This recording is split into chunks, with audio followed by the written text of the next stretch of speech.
예수께서 거기에서 떠나가실새 두 맹인이 따라오며 소리 질러 이르되 다윗의 자손이여 우리를 불쌍히 여기소서 하더니 예수께서 집에 들어가심에 맹인들이 그에게 나오거늘 예수께서 이르시되 내가 능히 이 일 할 줄을 믿느냐 대답하되 주여 그러하오이다 하니 이에 예수께서 그들의 눈을 만지며 이르시되 너희 믿음대로 되리라 하시니 그 눈들이 밝아진지라 예수께서 엄히 경고하시되 삼가 아무에게도 알리지 말라 하셨으나 그들이 나가서 예수의 소문을 그 온 땅에 퍼뜨리니라.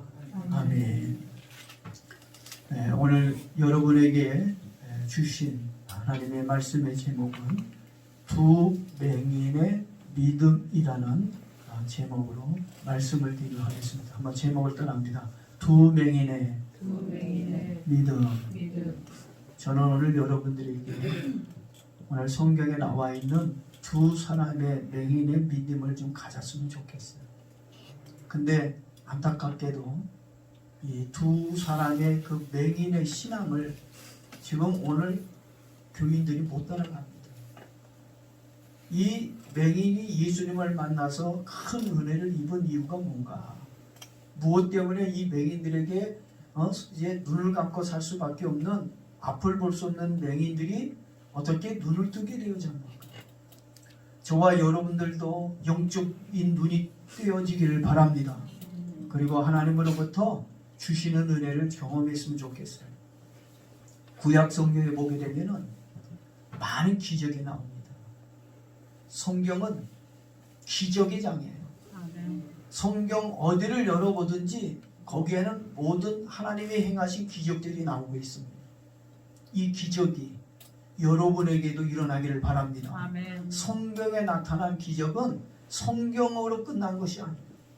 오늘 우리의 삶 속에서도 이와 같은 기적이 있다는 것을 성경은 보여주고 있는 겁니다.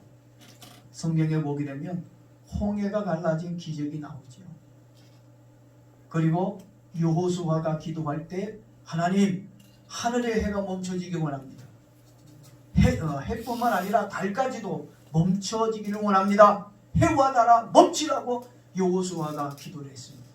근데 여호수아의 기도대로 해가 멈춰 섰어요. 달이 멈춰 쓴 기적이 일어났습니다. 그리고 그런 기적만 있는 게 아니에요. 문둥병자가 요단강에서 7번 모욕을 했더니 그냥 저절로 깨끗하게 씻어졌어요. 나았습니다. 그런 기적도 있습니다. 심지어 죽은 사람이 살아나는 아주 놀라운 기적이 성경에는 기록되어져 있습니다. 그런데 이상하게도 성경에는 다양한 기적이 많이 나왔는데 근데 어떤 기적만 없느냐? 소경이 눈을 뜨는 기적이 구약 성경에는 나오고 있지가 않아요. 그런데 사실 그 구약 성경에서 소경이 눈을 떴다면 그거보다 더 놀라운 기적이 또 어디에 있겠습니까? 기적 중에 기적이라고 생각할 것입니다. 그런데 구약 성경 단 한 번도 이런 기적이 나오고 있지 않습니다. 근데 재미있는 건 신약 성경에는 무려 소경이 눈을 떴다고 하는 이야기가 몇 번 나오냐면 6번이나 기록되어져 있습니다. 여러분, 누가 소경의 눈을 뜨게 하셨을까요? 누가 제가 눈을 뜨게 했을까요? 모두 다 예수님이 소경의 눈, 맹인의 눈을 뜨게 해주셨다라고 기록해 놓고 있습니다. 그런데 이 소경의 눈을 뜨게 해주신 예수님께서 소경의 무엇을 보고 그들의 눈을 뜨게 해주셨는가? 예수님 뭘 보셨다고 그래요? 맹인들의 뭘 보고 그들의 눈을 열어주셨어요? 믿음. 맞습니다. 우리 예수님께서 뭘 보고 기적을 베풀어 주실까요? 믿음을 보고 기적을 베푸십니다. 우리의 믿음을 통해 우리가 구원받습니다. 아멘. 하나님의 축복도 믿음을 통해서 받는 겁니다. 아멘. 그래서 그 믿음을 보고 그 맹인들의 믿음을 보고 예수님이 기적을 베풀어 주신 거예요. 그래서 오늘 이야기는 믿음에 대해서 한번 생각해 보려는 거예요. 이 소경들이 믿었던 믿음, 예수님을 어떤 믿음으로 예수님을 믿었는지를 한번 생각해 보려고 합니다. 예수님을 믿는 사람들을 가르쳐서 신자라고 얘기합니다. 배신자도 있어요. 신자 이름이 좋아서 그런지 몰라도 뭐 신자라는 이름을 가진 분들이 있는데, 예수 믿는 사람들을 가리켜서 신자라고 이야기합니다. 여러분, 신자면 예수님을 믿는 사람들인데, 그러면 뭘 믿느냐? 내가 하나님을 믿는다고 하는데 어떤 하나님을 믿느냐? 내가 예수님을 믿는다고 한다면 어떤 예수님을 믿느냐? 여러분은 어떤 예수님을 믿고 있습니까? 저는 여러분들에게 이 두 소경이 믿은 예수, 그 예수님을 믿었으면 좋겠습니다. 그래서 제가 오늘 여러분들 이 소경의 믿음을 좀 소개하려고 그러는 거예요. 먼저 우리는 예수님을 메시아로 믿는 믿음이 있어요. 이 소경들은 예수님을 뭘로 믿었어요? 메시아로 믿었다는 얘기예요. 여러분들도 예수님을 메시아로, 구원자로 믿습니까? 아멘. 정말 예수님을 메시아로 믿습니까? 아멘. 무엇보다도 우리가 가장 먼저 생각해야 할 것은 무엇을 믿느냐는 거예요. 예수님의 무엇을 믿느냐. 그렇다면 오늘 내가 예수님을 믿는다고 하는데 내가 어떤 예수님을 믿고 있는지를 한번 생각해 봐야 됩니다. 오늘 우리는 소경의 외침을 통해 이 첫 번째 것에 대한 질문을 한번 해보려고 합니다. 난 무엇을 믿고 있는가? 여러분 스스로에게 내가 왜 오늘 이 자리에 나왔는가? 교회에 왔는가? 내가 무엇을 믿고 있는가? 오늘 본문에 나오는 맹인들은 예수님을 메시아로 믿었습니다. 쉽게 말해 예수님을 자신을 구원해 주시는 구원자로 믿었다는 것입니다. 우리는 이 맹인들이 외친 말에 귀를 좀 기울일 필요가 있습니다. 여러분 27절에 보니까 맹인들이 외친 말을 보십시오. 그들이 뭐라고 외치고 있는지. 오늘 여러분들은 예수님께 기도할 때 예수께 나와서 여러분이 어떤 고백을 하고 있는지 보십시오. 지금 이 맹인들이 뭐라고 외치고 있어요? 예수님께 다윗의 자손이요 우리를 불쌍히 여기소서라고 외치고 있습니다. 여러분은 예수님을 누구라고 믿고 누구라고 생각하고 있느냐? 굉장히 중요합니다. 이 소경들이 예수님께 외칠 때 예수님에 대한 호칭에 대해 주의 깊게 보시기 바랍니다. 대부분 그 당시 사람들이 예수님을 뭐라고 불렀어요? 기억나십니까? 예수님을 뭐라고 불렀죠? 심지어 예수님의 제자들도 예수님에게 뭐라고 불렀어요? 랍비요라고 불렀잖아요. 랍비라고 불렀잖아요. 네? 랍비라는 말은 뭐예요? 선생님이란 말 아닙니까? 누군가를 가르치고 새로운 길을 알려주는 사람을 지칭할 때, 호칭할 때 랍비라고 불렀습니다. 그러니까 예수님은 누군가를 가르치고 새로운 길을 알려주니까 사람들이 예수님을 가르쳐서 랍비라고, 선생님이라고 불렀습니다. 이 랍비라는 이 호칭 외에 또 다른 호칭이 있어요. 이 랍비라는 이 호칭은요, 보편적인 일반 사람들에게 붙여졌던, 이렇게 누군가를 지도하는 사람들에게 불려졌던 호칭입니다. 근데 이 일반적인 이 호칭 외에 또 다른 호칭, 랍비와 비슷한 이 호칭이 하나가 더 있습니다. 이 호칭은 뭐냐면 주님이라는 단어입니다. 우리가 기도할 때 예수님에게 뭐라고 부르죠? 주님, 주여, 주님이라고 이런 이야기를 우리 주로 씁니다. 주님이라고 하는 이 단어가 믿는 사람들에게는 다른 사람들에 비해서 좀 특별하고 좀 색다르다고 느껴지죠. 주님 하면 마음이 뭉클하고 코가 찡해져 오잖아요.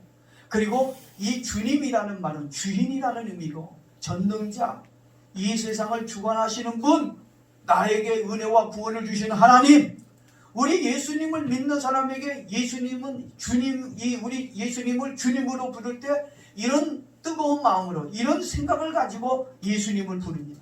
근데 그 당시, 예수님 당시 많은 사람들은 주님이라고 하는 이 말은 우리와 같은 개념으로 메시아나 구원자나 전능하신 하나님이라는 그런 개념으로 부르는 것이 아니라 단순한 어떤 존경심을 나타내는 호칭으로 사용했다고 하는 것입니다. 여러분, 존경심을 표현하기 위해 주님이라는 말과 나의 구원자고 나의 하나님이라고 하는, 나에게 축복을 주시는 분이라고 하는 이런 주님의 개념과 분명하게 큰 차이가 있다는 것을 우리는 알 수가 있습니다. 그런데 오늘 본문에 나오는 이 맹인 두 사람이 일반적으로 사람들이 불렀던 랍비라든가 주님이라고 하는 그런 일반적인 호칭이 아니라 이들이 예수님께 나와서 다윗의 자손 예수여라고 하는 이 호칭은 그냥 단순한 랍비 주님을 뛰어넘는, 정말 당신이야말로 다윗의 자손이고 나의 구원자시고 나의 메시아시고 이런 특별한 의미가 담겨져 있다고 하는 것입니다. 어떤 사람들은 주님, 예수님 하는데도 그 말에 어떤 깊은 의미가 없는 경우를 많이 봐요. 근데 오늘 저와 여러분에게 나오는 이 주님은 정말 특별한 의미가 있는 고백이 되어지기를 바랍니다. 아멘. 그리고 예수님을 다윗의 자손으로 부르는 것에는 특별한 의미가 있습니다. 이것은 단순히 다윗의 가문에서 출생한 사람이라는 의미가 아니에요. 여러분, 마태복음 1장 1절에 보면 예수님의 족보가 나오죠. 예수님의 족보가 나올 때 그 족보 1절에 보면 가장 먼저 나오는 말이 있어요. 무슨 말인지 아십니까? 아브라함과 다윗의 자손 예수 그리스도의 계보라, 족보라 이렇게 나와 있습니다. 이때도 역시 단순히 예수님의 어떤 혈통적 계보를 나열하기 위해서 쓴 글이 아닙니다. 당시 유대인들은 모두 다 이 명칭의 의미를 알고 있었어요. 그래서 마태복음 제일 서두에 예수님을 소개할 때 아브라함과 다윗의 자손이라고 하는 말을 썼다고 하는 것입니다. 오늘 이 두 맹인도 마찬가지입니다. 분명한 의도를 가지고 이 두 맹인은 다윗의 자손이라고 믿음으로 외쳤다고 하는 겁니다. 단순하게 일반 사람들이 알고 있는 그런 존경스러운 그런 분이 아니라, 훌륭한 분이 아니라 이 다윗의 자손은 정말 나를 구원하러 오신 하나님의 아들이시고 메시아라고 하는 믿음의 고백이었습니다. 믿음의 외침이었습니다. 오늘도 이와 같은 분명한 믿음을 가지고 예수님을 고백해야 돼요. 그냥 주님 한마디 하더라도 의미 없는 주님이 아니라 정말 나에게 있어서는 절대자고, 아멘. 나에게 있어서만큼은 구원자고, 아멘. 정말 나를 위해 존재하시는 분이라는 이 믿음의 외침이 있어야 한다고 하는 것입니다. 우리들도 이 두 맹인처럼 예수님이 누군지 알아야 이런 고백이 나올 수가 있는 거예요. 그것은 바로 구약에서 다윗에게 하신 하나님의 언약을 두고 하는 말입니다. 하나님께서는 다윗에게 메시아의 언약을 주셨어요. 그 메시아 언약이 바로 누굽니까? 예수 그리스도라는 것이죠. 예수님이 진짜 이름은 예수 그리스도예요. 예수라는 이름과 그리스도라는 이름이 하나가 돼야 온전한 하나님의 아들, 구원자, 메시아의 이름이 되는 겁니다. 그래서 하나님이 다윗을 통해서 예수 그리스도를 통한 언약을 주셨다고 하는 겁니다. 그래서 이 소경들이 예수님을 부를 때 다윗의 자손이여라고 외쳤을 때 단순하게 그냥 존경하는 분이 아니라 나는 예수님이 약속된 메시아라는 걸 믿습니다. 이미 다윗하고 맺은 언약, 하나님의 그 메시아라는 사실을 저는 믿습니다. 이런 고백입니다. 이건 신앙 고백이에요. 다윗의 자손 예수여라고 하는 말은 그들의 신앙 고백입니다. 오늘 저와 여러분들도 하나님의 은혜를 경험하려면 여러분에게도 이 두 맹인처럼 정말 진정한 고백이 여러분의 입에서 나와야 될 거라고 믿습니다. 아멘. 좀 전에도 말씀을 드렸지만 구약 성경에는 소경이 눈을 뜨는 이야기가 나오지 않고 있다고 했습니다. 다만 이사야 선지자를 통해서 이렇게 예언한 것이 있습니다. 이사야 35장 5절에 보니까 그때에 맹인의 눈을 밝을 것이며 못 듣는 사람의 귀가 열릴 것이며, 이 말은 앞으로 메시아가 오면 어떤 일이 일어난다는 거예요? 소경이 보게 될 것이고 귀머거리가 듣게 되는 그런 일들이 일어나게 되어질 것이다. 그래서 하나님의 말씀을 성취하기 위해서 예수님은 맹인의 눈을 뜨게 해주셨고 귀머거리에 어떻게 해요? 귀를 열어주셨다고 하는 것입니다. 결국 이 소경이 예수님께 나와서 예수님을 만나서 자신들의 신앙 고백을 통하여 이런 기적이 일어난 건 하나님의 말씀이 성취된 놀라운 사건을 우리에게 보여주고 있다고 하는 것입니다. 또 재미난 것은 세례 요한의 제자들이 예수님께 나가서 묻습니다. 선생님, 오실 그이가 당신입니까? 세례 요한이 말했던 분이 당신입니까? 아니면 우리가 또 다른 구원자를 기다려야 되나요? 다른 사람을 기다려야 됩니까? 라고 물었어요. 그때 예수님께서 세례 요한의 제자들에게 말씀한 내용이 있어요. 그게 마태복음 11장 5절입니다. 뭐라고 말했냐면 맹인이 보며 안진뱅이가 일어나며 즉 소경이 눈을 뜨는 것을 보면서 너희가 알지 못하느냐? 그것을 보면서 내가 바로 성경, 구약 성경에 약속된 메시아다. 내가 구약 성경의 그 모든 약속을 성취하는 하나님의 아들 구원자 메시아라고 하는 것을 증명하고 있다는 것입니다. 결국 오늘 이야기를 보면 소경이 눈을 뜨게 되는데 이것이 바로 예수님이 메시아라고 하는 사실을 증거해주고 있다고 하는 것입니다. 그렇다면 우리는 어떤 믿음을 가져야 할까요? 우리를 믿는 자라고 얘기할 때 그 믿음의 이유가 있습니다. 다른 것이 아니라 메시아며 구원자이신 예수 그리스도를 믿는 겁니다.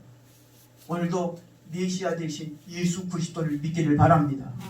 성경책을 들고 왔다 갔다 한다고 해서 예수님을 믿는 게 아니에요. 착각하지 마십시오.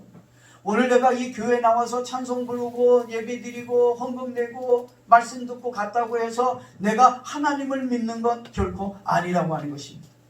정확하게 말해서 오늘 우리들에게는 구원의 믿음, 메시아이신 예수 그리스도를 믿는 믿음, 정말 이분이야말로 다윗의 자손이고 나를 위해 구원하기 위해 오신 하나님의 아들이라고 하는 이 예수님을 진정으로 나의 구원자로 고백하는 믿음이 있어야 그 사람이 진짜 예수 믿는 사람입니다. 아멘. 저는 여러분들이 진짜 예수 믿는 사람이 되었으면 좋겠습니다. 아멘. 그냥 교회나 왔다 갔다 거리는 그런 사람이 아니라 정말 예수님을 나의 구원자로 고백하고 다윗의 자손으로 믿고 그분을 의지하고 갈 수 있는 믿음. 그래서 다시 한번 여러분의 신앙을 점검해 볼 필요가 있다고 하는 것입니다. 우리는 나의 구원자 되시는 예수님에 대해 분명하게 알고 있어야 합니다. 이 세상의 모든 것을 다 가졌다 할지라도 구원을 얻지 못한다면 아무 소용이 없습니다. 예수님을 제대로 알아야 됩니다. 아멘. 그래야 우리가 그 예수님을 확실하게 신앙으로 고백할 수 있다고 하는 겁니다. 두 번째는 예수님을 구원자로 믿는 사람들에게는 자신감과 용기가 생긴다고 하는 것입니다. 이 맹인 이 두 사람이 오늘 성경 보니까 소리쳤다라는 말이 있어요. 그리고 따라갔다 하라는 말이 있습니다. 먼저 소리쳤다라고 한 것이 무엇을 의미하는지 말씀드리도록 하겠습니다. 그 당시 소경은 천대받는 사람이에요. 천대받는 사람들이 소경이었습니다. 다른 성경을 보게 되면 한결같이 이 소경들이요 제지당하고 무시당하고 사람들이 그들의 가는 길을 방해하는 모습을 봅니다. 맹인은 죄인 취급을 받았기 때문에 사람들이 꺼려했을 뿐만 아니라 예수님이 하신 일에 방해가 될까봐 사람들이 그들을 저지하고 있었다고 하는 겁니다. 그래서 오늘 본문에 나오는 맹인 두 사람도 동일한 일들을 겪고 있었다고 생각을 하는 겁니다. 저들은 예수님 앞에 가고 싶었습니다. 메시아 예수님, 다윗의 자손 하나님 아들 구원자 그분에게 가고 싶었습니다. 그런데 사람들이 그들을 편안하게 예수님께 가도록 내버려 두진 않아요. 오히려 방해합니다. 못 가게 합니다. 야단칩니다. 그때 이 두 맹인이 어떤 행동들을 합니까? 다른 사람 같았으면 기죽어하고 좌절하고 아유 안 되나 보다 안 되겠다 사람들이 저렇게 못 가게 저지하는데 못 가겠다 에이 나중에 가자 포기할 수도 있었을 거예요. 근데도 그들에게는 포기가 없었어요. 아까 그랬죠. 이 두 맹인에게 믿음이 있는 맹인 이 두 사람에게 남이 없는 거 있다고 그랬잖아요. 믿음이 있으면 여러분들도 이걸 가지게 됩니다. 뭘 가지게 돼요? 네? 그들은 예수님께 소리쳤다고 하는 것입니다. 이 소리쳤다는 건 뭘 얘기해요? 용기가 있었다는 얘기예요. 믿음이 있으면 용기가 생깁니다. 외칠 수 있는 용기가 생깁니다. 믿음을 고백할 수 있는 용기가 생깁니다. 그래서 그들은 예수님 앞에 갈 수는 없었지만 그래도 그들은 소리를 질렀다고 하는 것입니다. 27절 보십시오. 소리 질러라고 얘기했습니다. 오늘 여러분들도 소리를 지르시길 바랍니다. 아멘. 믿음이 있으면 기도가 나오게 돼 있어요. 믿음이 있으면 찬송이 나오게 있고 믿음이 있으면 전도가 하게 되고 아멘. 오늘 여러분들에게 믿음이 있기를 바랍니다. 아멘. 믿음이 있으면 움직여요. 마음에서 막 그냥 꿈틀거리고 막 소리가 나오게 돼 있어요. 기도가 소리가 나오고 찬송의 소리가 나오고 믿음의 소리가 나오게 되어 있습니다. 그들은 소리 지르며 다윗의 자손이여 우리를 불쌍히 여기소서라고 예수님을 불렀습니다. 우리도 가린 길에 장애물이 있고 방해가 있고 사람들이 우리 인생에 태클을 걸을 때 우리는 다윗의 자손 예수여 우리를 불쌍히 여기소서 아멘. 소리 지르기를 바랍니다. 아멘. 소리 지르면 우리 집은 누구든지 예수의 이름을 부르면 구원을 얻으리라. 아멘. 예수님의 이름을 부르고 소리 지르면 우리 예수님께서 구원할 줄로 믿습니다. 아멘. 물에 빠져가는 베드로가 예수님께 소리 질렀습니다. 주여 나를 구원하소서. 예수님은 그 소리를 듣고 손을 내밀어 물에 빠져가는 베드로를 건져 주셨습니다. 오늘 저와 여러분의 소리 주님이 들을 줄로 믿습니다. 아멘. 믿음이 없으면 소리가 안 나와요. 용기가 나오지 않습니다. 소리도 용기가 있어야 되고 자신감이 있어야 큰 소리로 얘기할 수 있는 겁니다. 근데 여기서 소리 질렀다고 하는 이 말은요 어떤 의미를 가지고 있냐면 목구멍과 목젖이 보일 만큼 소리를 질렀다는 거예요. 엄청나게 우리 통성기도 합시다 하고 막 이런 사람이 있어요. 통성기도 합시다 하면 목젖이 보일 정도로 목구멍과 목젖이 보일 정도로 막 그냥 크게 벌리고 찬송을 할 때도 목젖이 보일 정도로 막 크게 입을 크게 벌리고 할렐루야. 새들이 어미새가 그 새끼들에게 먹이 줄 때 입을 목젖이 보일 정도로 입을 쩍 벌리는 새끼새가 많이 먹더라고. 근데 입 안 벌리고 딴짓하고 이러고 소리도 못 지르는 새는 맨날 얻어먹지도 못하고 결국은 힘도 쓰지 못해요. 여기서 목젖이 보이면 큰 소리를 질렀다고 하는 것은 어린아이가 아 하고 울고 징징대고 막 결사적으로 몸부림치며 우는 것 이걸 의미하는 거예요. 오늘 저와 여러분들도 인생에 답답한 문제가 만나면 하나님 앞에서 막 앙앙거리고 막 징징대고 막 그냥 막 땡깡 부리고 여러분 우리 속담에 어린아이에게 뭐 줘요? 젖준다는 말이 있습니다. 무엇이 저들로 하여금 소리를 지르게 하였을까요? 모든 사람들이 다 반대를 합니다. 싫어합니다. 그런데도 불구하고 저들은 무엇 때문에 소리를 질러대는 것일까요?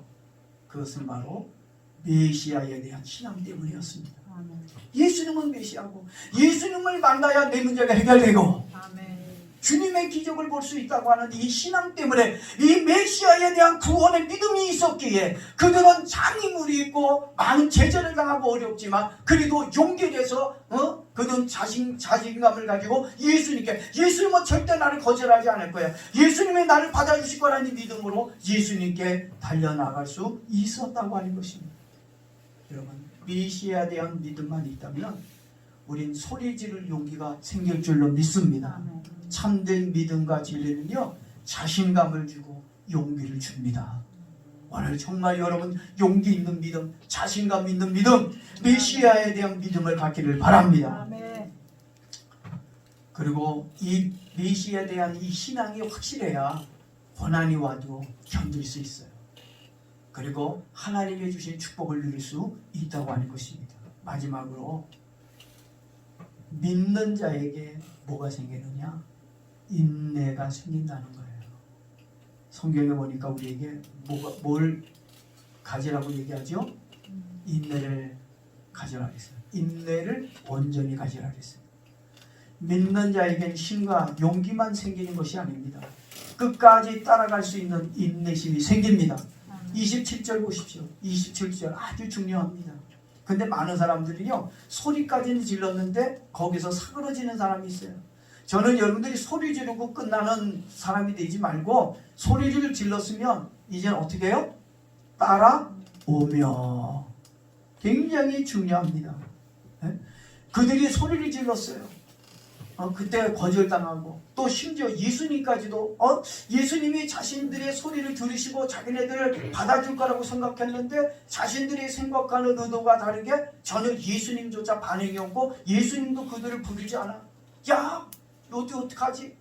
그래도 그들은 그런 상황 속에서도 끝까지 그들은 계속해서 소리를 지르면서 어떤 행동을 했다는 거예요? 예수님을 따라갔다는 얘기입니다. 예수님이 부를 때까지 예수님의 자신들의 그 소리를 들으시고 그래 이리 와 응답을 하실 때까지 끝까지 그들은 좌절하지 않고 인내하고 견디고 그 모든 수고와 수치와 그 고통을 다 견디면서 끝까지 예수님께 따라갔다고 하는 것입니다. 오늘 우리에게도 그것이 필요합니다. 아멘. 끝까지 따라갈 수 있는 믿음, 용기가 필요합니다. 인내가 필요합니다. 아멘. 예수님을 믿는 사람들 중에 착각하는 분들이 있어요. 교회 다니면 축복받는다, 기도만 하면 뭐든지 잘 될 거라는 착각 속에 있는 분들이 있습니다. 믿으면 무엇이든지 적적 순식간에 이루어져 가는 것으로 착각하는 분이 있어요. 그런데 참된 믿음은 오히려 꾸준하게 인내하는 가운데 이루어져 가는 것입니다. 아멘. 메시아에 대한 믿음을 가진 사람은 인내하는 것을 배우게 되는 것입니다. 아멘. 맹인들은 이렇게 인내할 줄 알았어요. 예수님은 메시아고 다윗의 자손이고 이분이야말로 나를 구원하시는 하나님이라는 분명한 믿음이 있었기에 예수님이 그들을 모르는 척한다 할지라도 그래도 끝까지 저분은 나를 거절하지 않을 거야, 저분은 나를 부르실 거야, 저분이 나에게 은혜를 베푸실 거야, 믿음을 가지고 끝까지 예수님 앞에 따라갔다고 하는 것입니다. 28절 보십시오. 그렇게 많은 사람들이 맹인들의 그 걸음을, 소리를 방해하고 예수님도 처음에는 그들의 외침을 외면하고 모르는 척 했지만, 그런데 28절에 보니까 그들에게 예수님이 묻습니다. 그들을 부르시고 묻습니다. 뭐라고 묻습니까? 내가 능히 이 일을 할 줄을 믿느냐? 이 일이 무슨 일이에요? 소경을 눈뜨게 하는 일, 메시아의 일입니다. 메시아가 하는 일은 소경을 눈뜨게 하는 일입니다. 귀머거리를 듣게 하는 일입니다. 죽은 자를 살리는 일, 이 일이 메시아의 일입니다. 그러니까 예수님은 그들에게 물어본 거예요. 네가 메시아의 일을 믿느냐? 여러분들도 메시아의 일을 믿습니까? 아멘. 구원자 예수님의 일을 믿습니까? 그런데 많은 사람들이 이 구원자 되신 예수님의 일을, 메시아의 일을, 구원의 일을 믿지를 못한다고 하는 거예요. 그러니까 끝까지 못 따라가는 거예요. 몇 번 따라가다가 어떻게 해요?